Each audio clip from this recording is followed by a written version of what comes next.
अवधूत चिंतन श्री गुरुदेव दत्त. श्री स्वामी चरित्र सारामृत अध्याय 16 ते 18. श्री स्वामी चरित्र सारामृत अध्याय 16. श्री गणेशाय नमः. भक्तजन तारणार्थ यतिरूपे श्री दत्त भुवरी प्रकट होत अक्कलकोटी वास केला. जे जे झाले त्याचे भक्त त्यात श्रेष्ठ स्वामी सुत ऐकता त्याचे चरित्र महादोष जातील.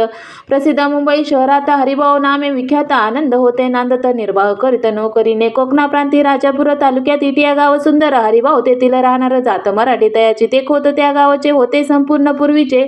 त्या गावी तयाचे माता बंधू राहती. मुंबईत त्याचे मित्र ब्राह्मण उपनाव पंडित ते करिता व्यापार त्यात तोटा आला. तयाचे एक समय पंडितांनी स्वामी कीर्ती ऐकली कानी.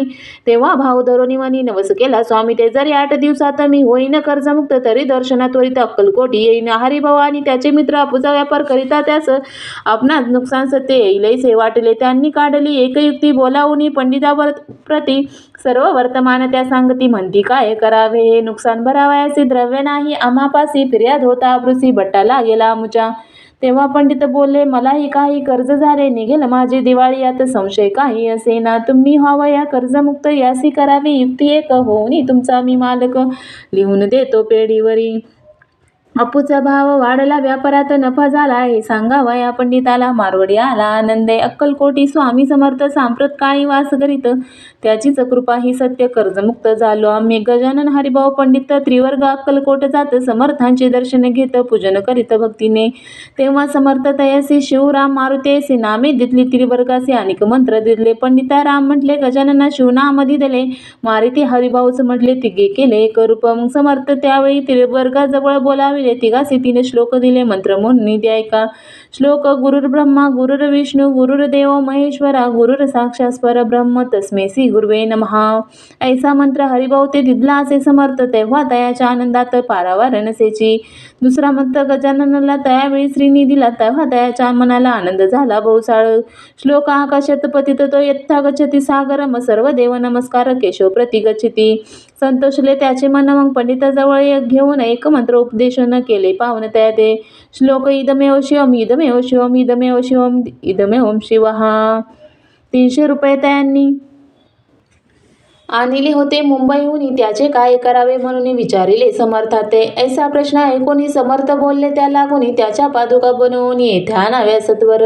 काही दिवस गेल्यावरी त्रिवर्ग एके अवसरी उभे राहून जोडल्या करी आज्ञा मागती जावया. आज्ञा मिळता तयासी आनंद आले मुंबईसी. हरिभाऊच्या मनासी ध्यास लागला स्वामींचा.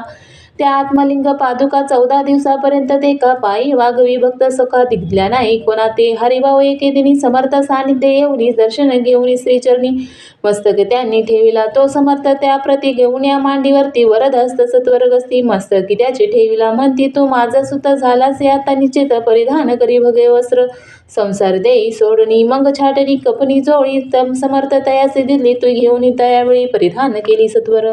आत्मलिंग पादुका सत्वरी देते हरिभाऊचे करी. म्हणती जाऊनी सागर तीरी किल्ला बांधून राहावे. जाऊनी आता सत्वर लुटवी आपला संसार लोभ मन मात्र चित्ती तू आन धरावा. आज्ञा ऐकून ऐशी आनंद झाला मानसी. सत्वर आले मुंबईसी साधू वेश घेऊनी. असू हरिभाऊने काय केले ब्राह्मणासी बोलावले. संकल्प करून ठेवले तुळशीपत्र घरावरी. हरिभाऊ घर लुटविता तारा नामे त्यांची कांता. ते करीत बहुता कांता घेत उर्व बडवूनी. विनविते जोडून करा अद्यापि स्वस्त करा अंतर. आपला हा विचार सोडून द्यावा प्राणप्रिया. ऐशी तेची उत्तरे ऐकून ये स्वामी कुमारे. समाधान बहुत प्रकारे करीत सेतीचे. श्रेयच्या अंगावरी अलंकार तेही लुटविले समग्र. ते दिदले शुभ्र वस्त्र परिधान करावया. आत्मलिंगे समर्थे स्वामी सुद्धा ते दिदले होते. त्या पादुका स्वहस्ते मठा माझी स्थापिल्या.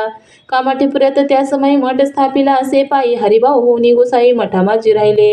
इति श्री स्वामी चरित्र सारामृत नाना प्रभूत कथ संमत सदा भाविक भक्त परिसोत षोडशाध्याय गुढा. शिरस्तु शुभम भवतु. श्री स्वामी समर्थ अवधूत चिंतन श्री गुरुदेव दत्त. अध्याय 17. श्री गणेशाय नमः. मागील अध्यायी कथा सुंदर प्रख्यात जे मुंबई शहर तेथे येऊन स्वामी कुमार मठ स्थापिती समर्थांचा स्वामी नामाचे भजन त्याच्या चरित्राचे कीर्तन त्याहून व्यवसायांना स्वामी सुत नेनती स्वामी सुताचे जन्नी काकूबाई नामे करून तिने हे वृत्त ऐकोनी दुःख केले अनिवार निज मातेचा शोक पाहुनी दुःखित झाले अंतकरण ते लागे सावरूने धरिले सत्वर प्रेमाने नाना प्रकारे स्वामी सुत मातेचे समाधान करीत मधुर शब्द समजावित परमार्थ गोष्टी सांगुनी यासी पिचाची बाधा झाली किंवा कोणी करणी केली याची सोय पाहिजे पाहिली पंचाक्षरी आणोनी त्या समय प्रख्यात थोर यशवंतराव भोसेकर नामे देव मामलेदार जयासी देव मामलेदार सर्व लोक बोलती ऐसा विचार करोनी पोटी दर्शना आल्या उठाउठी सांगितल्या सुताच्या गोष्टी मुळापासून सर्वई ऐकोनी या देव मामलेदार हसून देती उत्तर यासी पिछाचे लागले थोर माझेने दूर नव्हेची ऐसे उत्तर ऐकोनी दुःखित झाले अंतकरणी मग ते स्वामी सुताचे जन्नी अक्कलकोट येत असे असो इकडे स्वामी सुता मुंबई माझी वास्तव्य करत हिंदू पारसी स्वामी भक्त त्याच्या उपदेश झाले मठ होता कामाटीपुऱ्यात तेथे जागा नव्हती प्रशस्त मग दिली कांदेवाडीत जागा एका भक्तिदिने तारानामे त्यांची कांता तेही त्रास देती स्वामी सुता परितयाच्या चित्ता दुःख खेद नसेची प्रथम मुंबई शहरात 1792 फाल्गुन कृष्ण त्रयोदशीस स्वामी जयंती केलेसे कोणे एके समयसी नगरकर नाना जोशी सहज आले मुंबईसी त्यांनी ऐकले वर्तमान पाहून या स्वामी सुताप्रती आनंदले नाना चित्ते प्रेमानंदे चरण वंदिते स्तवन करीती तयाचे स्वामी सुत तयासी लाविले स्वामी भक्तीसे धन्य झाले नाना जोशी रगले भजनी समर्थांच्या पुढे जोशीभावांनी स्वामींची पत्रिका करवणी ती अर्पावयासी चरणी अक्कलकोटी पातले पत्रिका श्रीचरणी अर्पिली स्वामी मूर्ती आनंदली समर्थ त्याचे आज्ञा केली नगरा वाजावा म्हणून नगरा वाजविता जोशी हसू आले समर्थांसी पाहून या स्वभक्तांशी परमानंद झाला असो अक्कलकोट नगरात सके 1793 प्रथम स्वामी जयंती करीत स्वामी सुता आनंदे छेलीखेडे ग्रामात प्रथम स्वामी प्रगट होतो विजयसिंग नामे भक्त गोट्या खेळत त्या सवे स्वामी सुता दिवसेंदिवस स्वामी भक्ती करी विशेष जन लाविले भजनास कीर्ती जो उभारिला मना माझी धरुणी कामना कोणी येताची दर्शना समर्थ त्यासी करीती आज्ञा सुताकडे जावयाची स्वामी सुताई त्याप्रती मनातील खून सांगते ऐकून जनचकित होती वर्णिती ख्याती सुताची एकदा सहज स्वामी सुता अक्कलकोटी दर्शना येत तेव्हा समर्थ राजवाड्यात राहिले होते आनंदे स्वामी दर्शन घेतल्याविना तो सेवी उदकांना ऐसे झाले 3 दिवस निराहार राहिला मग वाड्यासमोर जाऊन आरंभिले प्रेमळ भजन ते करून रसे भरले पुन्हा ऐकले आतून राणीने सेवकासी म्हणे सत्वरी तुम्ही जाऊन या अवसरिता साधू ते मंदिरी प्रार्थोनी आणावे पाहून या समर्थांसी उल्हास सुताचे मानसी धावून या वेगेसी मिठी चरणी घातली निज सुता ते पाहुणी आणले समर्थ मनी कर फिरविला मुखावरून हस्ती धरून उठविले अक्कलकोटी त्या अवसरी बहुत होते सेवेकरी परी समर्थाची प्रीती करी स्वामी सुतावरी होती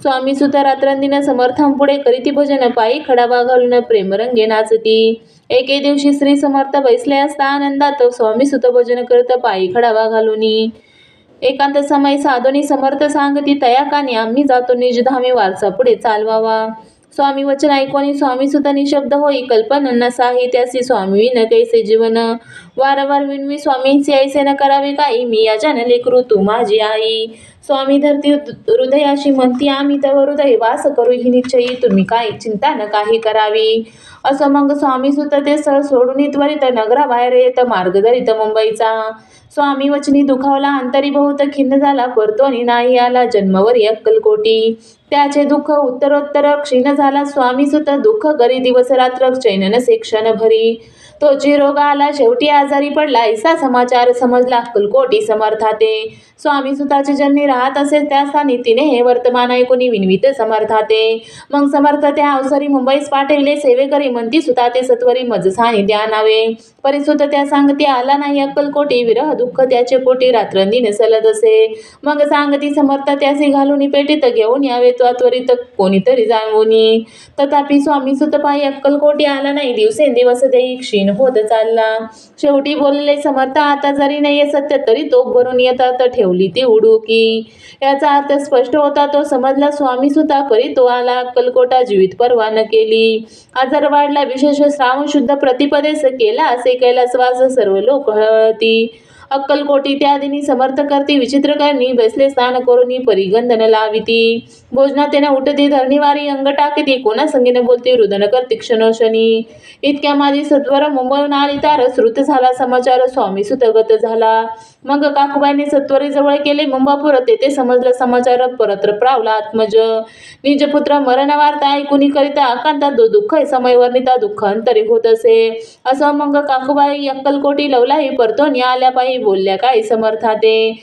सुत आपला भक्त असून अकाली पावला का मरण मग मरती जे हे चरण त्याची तारण होय कैसे समर्थ बोलले तेसे उल्लंघिले आमच्या आज्ञेसी संधी सापडली काळासी ओढून बळेची मंगनेला धन्य धन्य स्वामी कुमार उतरला बौद्ध दिदुस्तर ख्याती झाली सर्वत्र कीर्ती अमर राहिली इति श्री स्वामी चरित्र सारामृत नाना प्रकृत समर्थ भावे भक्त परिषद सप्तदशाध्याय गोळा श्री भगवान चरणार्पणमस्तु शिरस्सु शुभम भवतु श्री स्वामी समर्थ अवधूत चिंतन श्री गुरुदेव दत्त अध्याय 18 श्री गणेशाय नमहा स्वामी सुताच्या गादीवरी कोण नेमावा अधिकारी ऐसा प्रश्न सेवेकरी करिता ते समर्थाते तेव्हा बोलले समर्थ सेवेकरी असती सांप्रत परी एकही मजला त्यात योग्य कोणी दिसेना जेव्हा येईल आमच्या मानसी त्या समय मोरपाखरासी अधिकारी नेमुगा दिसी चिंता तुम्ही न करावी मोरपाखरा समर्थ म्हणती वेळोवेळा रात्र निन तोचीचा मोठमोठ्याने ओरडती आमच्या पाऱ्याची विट जतन करावी नीट वारंवार म्हणती समर्थ काकूबाई लागोनी लपून ठेवले विटेसी ती दिले पाहिजे आम्हास याचा अर्थ कवनासी स्पष्ट काही कळेना असं स्वामी सुताचा भ्राता कोकणात राहत होता स्वामी सुत मृत्यू पावता वर्तमान कळले त्या तो केवळ अज्ञाना दादा तयाच्या विनाम त्याच्या शरीर समाधान कृश होत चालला काकूबाईने तयासे आणविले आपणापासी एके दिवशी समर्थांशी दादा प्रती दाखविले समर्थ बोलले बाईसी 4 वेळा जेऊ घाले असी आरोग्य होईल बाळासी चिंता मनासी करू नको त्याप्रमाणे बाई करिता दादासी झाली आरोग्यता समर्थांची कृपा होता रोग कोठे राहिलं केजगाव मोगला येतं तेथे नानासाहेब भक्त त्यांनी बांधिलं श्रींचा मठ द्रव्य बहुत खर्चिले श्रीची आज्ञा घेऊन सत्य पादुका स्थापाव्या मठात या कारणे अक्कलकोटी येतं दर्शन घेत समर्थांचे ते म्हणती काकूबाईसी पादुका स्थापन करायसी तुम्ही पाठवा दादाची समागम या आमुच्या बाई म्हणे तो अज्ञान त्याच्या शरीर समाधान त्याची काळजी घेईल कोण सत्य सांगा मज लागी समर्थ उरते ऐकून म्हणती द्यावे पाठवणं बाळ जरी आहे आज्ञा तरी सांभाळू तयासी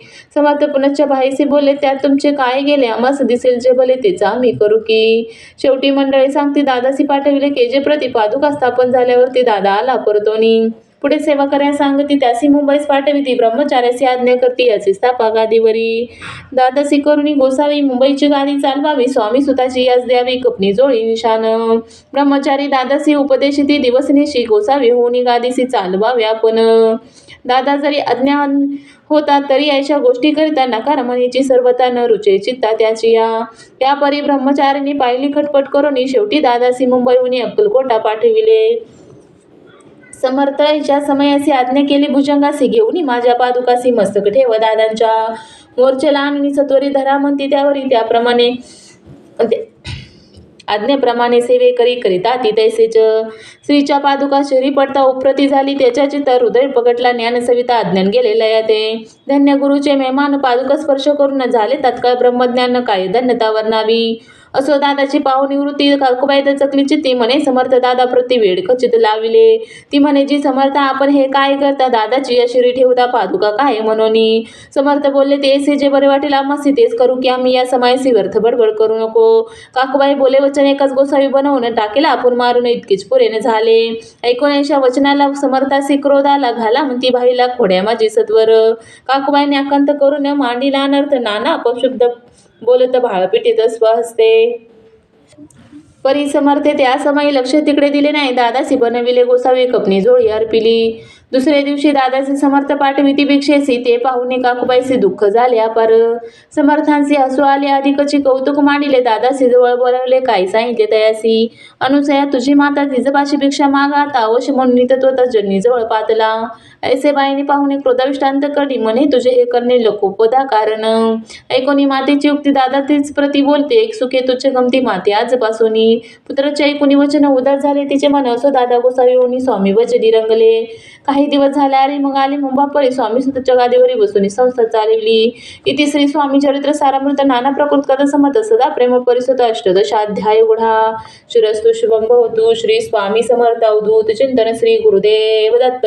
गुरुर्ब्रह्मा गुरुर्विष्णू गुरुर्देव महेश्वरा. गुरुर साक्षात् परब्रह्म तस्मै श्री गुरुवे नमः. श्री स्वामी समर्थ अवधूत चिंतन श्री गुरुदेव दत्त.